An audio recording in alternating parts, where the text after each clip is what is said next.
Welcome to Body Talk today. My name is Orisha Jolomik Benabishe, and we are talking to us as to what next. After prayer, what next? After fasting, what next? And today I'd like to use the story of the man called Joseph. The man called Joseph to start us off. Looking at this man called Joseph as an extraordinary person because the problems they were facing was very common. Hunger, famine, like all of us were facing it. But you know what distinguished Joseph? He had wisdom. He had understanding of the times. He knew what was going on. And he had access to strategically understanding what to do. And you see, that's the part of God that comes to us. When we pray and we fast, God begins to give us inspired thought and creative ideas to solve our problem. God will not come and put kwacha. He doesn't print kwacha. It's not back of Zambia. So he can't print kwacha. He will give ideas to Zambians to dissolve and decode the quagmire we're in, the complex place where we're in. He will help us to come out of the miry clay, the swamp. He will give us technology. Go to many places God has. He will take. Let me give you an example. Jacob had worked for his father-in-law, and you find that throughout the Bible, that's what God does for everybody. Jacob has worked for his father-in-law for 20 years. And it's time for him to go. And he told his father-in-law, I need to go because I can't work for you forever. I need to create things for me and my children. We can't be working for people forever. We can't be running to America and England and all that forever, working as slaves. There's a modern day slavery. And this time people are not coming here to drag you with chains. We are going there free of charge. We are going there free of charge. And resources are moving from here, there. And capital flight, human flight, brain drain is moving because we don't understand that the better, you see, if somebody's field is green and lush, it's because that person planted and waters and grooms it.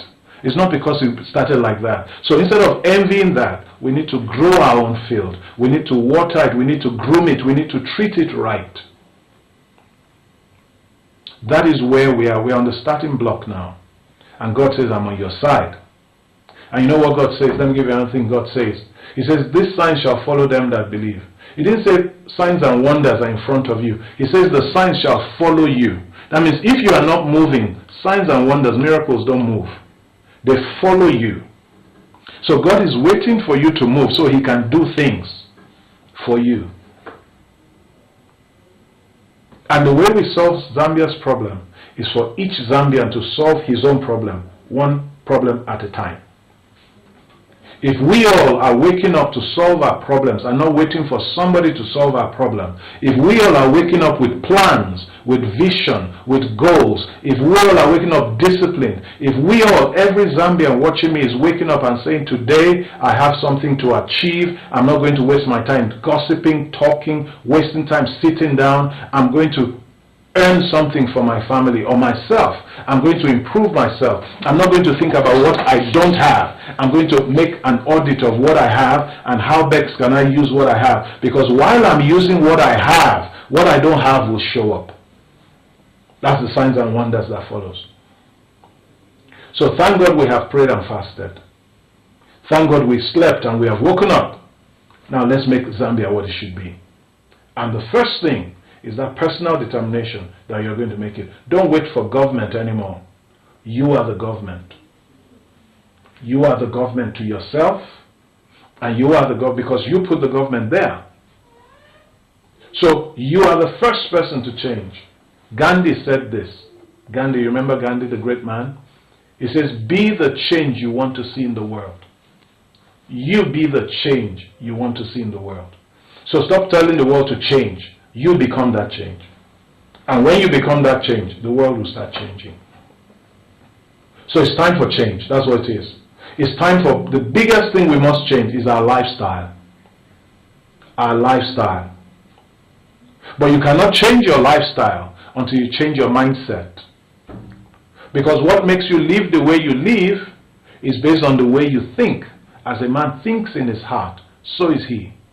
So if you keep thinking you are not able, if you keep thinking we are poor, I always tell people there's no scarcity in life.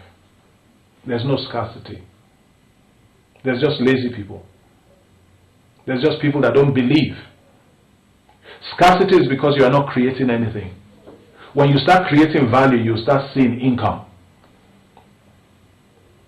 Zambia as a nation cannot have one stream of income. Zambia as a nation cannot have the government being the biggest employer and the biggest purchaser. We can't have it. You can't have the government spending the most, and you can't have the government employing the most. Where are they generating income from? Because government is not a business. The administrators are managers of resources, the human resources, the natural resources, and all the resources. They're managers of it. But Zambians are the custodians of every other thing. So we are the ones to do business. We are the ones to give government taxes. We are the ones to give government the ability to, and when we do that, you will see our government function better. They will function better. Because there's a symbiosis that is wonderful. Every side is causing each side to grow. The public, the private are interacting right. We can start it. It will not happen overnight. Rome was not built in a day. But we must start talking about it. And we must stop sitting down on our armchairs wishing that things will be better. We must get out of those armchairs and start making things better. That's why we have 2 hands and 2 legs and 2 eyes and 2 ears and 1 big head and a big mouth, so that we can work. It's time to work. Zambia, it's time to work. Purposeful work. Targeted work. Strategic work.